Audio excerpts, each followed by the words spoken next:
It couldn't have started any worse for UCLA. The Bruins dropped their first 2 games, including a shutout by Stanford, but they rallied back to win 3 in a row, including an impressive win over Texas. UCLA is now 3-3, but they face their biggest test this week.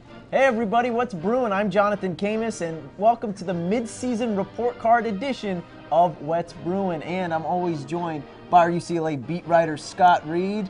And it's been, like I mentioned, in an up and down season, 500 for the Bruins. Your assessment so far as we head into this mid-year week, year in review? It's been a real roller coaster of a ride for the first 6 games, and I think the last 6 games we're going to see more of the same. It's going to be a lot of up and down, and I think I've said this before, but I think the UCLA fans just need to kind of buckle up and hold on. Okay, and let's go talk about the offense. We're going to give grades here, and as far as myself, I'm going to go ahead and give the Bruins. We got report cards here because that's how we do, you know, very high quality stuff. I'm going to go ahead and give them a D. The Bruins get a D for me. Jonathan Franklin has been great as far as running the pistol offense, but the passing, as you know, Scott, one of the worst of all the bowl teams. You go ahead. I'll give him a C-, a little bit better than Jonathan. The pistol has been a disaster in terms of the passing game. The pass coverage has been poor. The receivers can't hold on to the ball, and Prince's the injuries to Kevin Prince in the preseason and after the Texas game have really kind of stymied, you know, the passing game, and there's just not a level of precision that there needs to be. Okay, let's go ahead and talk about the defense. I'm going to have to give the defense a C. Well, that's a little better, right, Scott? Defense gets a C for me. I like their improved play recently. I like Sean Westgate coming out there and a couple things they're doing. What about you, Scott? I'll give them a C too, pretty much for the same reason. I think there's still some concerns. They're still giving up big yards, and they're really inconsistent. They gave up a lot of yards against Cal. They went to sleep for 3 quarters against Washington State. They have at times played well, and they're running some young guys in, and they're on the defensive front 7, and I think that's going to pay off in the second half of the season. And one last thing, I think Tony Dye is a really underrated player in the league. Yeah, he is. I think there's only one other non-linebacker in the Pac-10 that has more tackles than Tony, and if it wasn't for him, a couple of those games really would have gotten out of hand. Yeah, defense is definitely keeping the Bruins in games. So let's go to the special teams now. This one will get my highest grade so far. I'm going to give special teams a B. Kai Forbath has been great, as well as their punter, but that punt returning needs to improve. I'm going to give him an A-, and you're right about the punt returning, and there's some issues here with Josh Smith not being able to apparently catch the ball. Now he's suspended for the drug violation. That's not going to help against Oregon, is it? But they do have the I think the best kicking tandem in the country in Forbath and Locke. Unfortunately, Locke's been busier than Forbath. But you're right. The punt return thing is a sore spot. Okay, one last thing. Let's talk about the coaching now. Norm Chow, Rick Neuheisel installing that pistol offense so far. I give the pistol a C, and that's close to being a C- because they're not getting much out of that passing game. But it's not all on the coaches. They don't have the staff to do it. Kevin Prince has been hurt. What is your assessment? I'll give him a C too. I like the way Chow is kind of made this pistol offense his own, and he's, you know, the passing guru. I think there's some issues with the passing game that are, some of it's on the coaches. I think Bob Polsick, the offensive line coach, has done a lot with a line that there's no NFL guys on that line. I think the same thing with Todd Franklin on the defensive side of the ball, on the defensive front.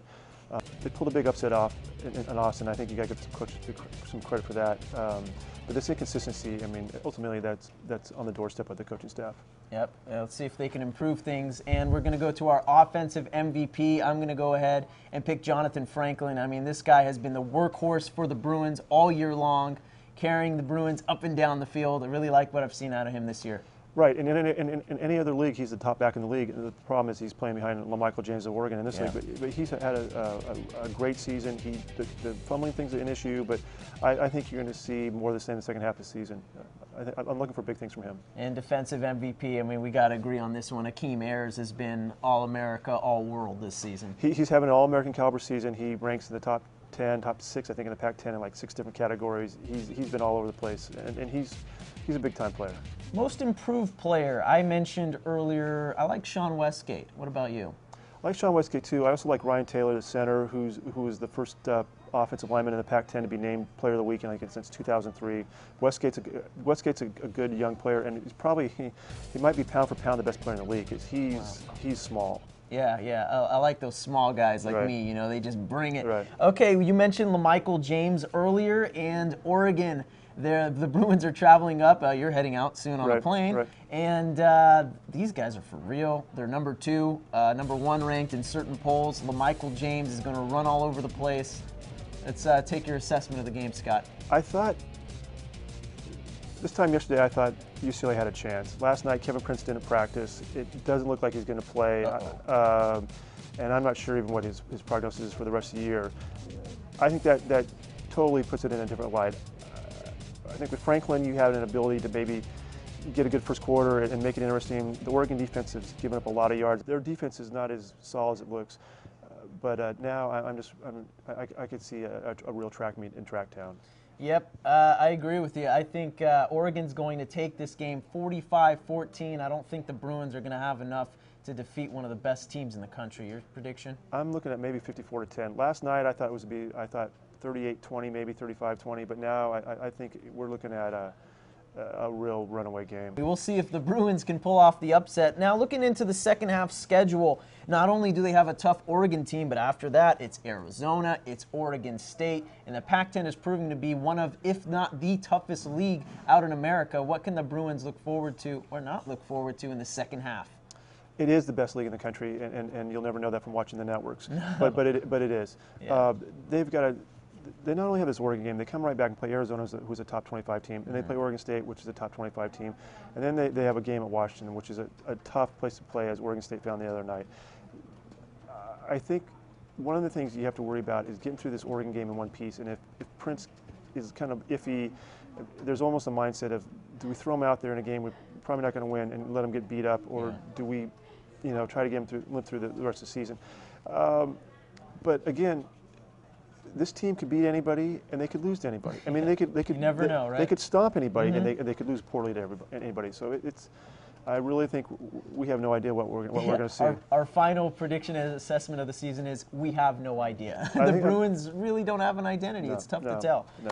Okay, well, that's going to do it for this edition of What's Bruin. Thank you for watching. Thanks to Scott Reid. And for all your latest UCLA information, be sure to check out ucla.ocregister.com. Thanks for watching.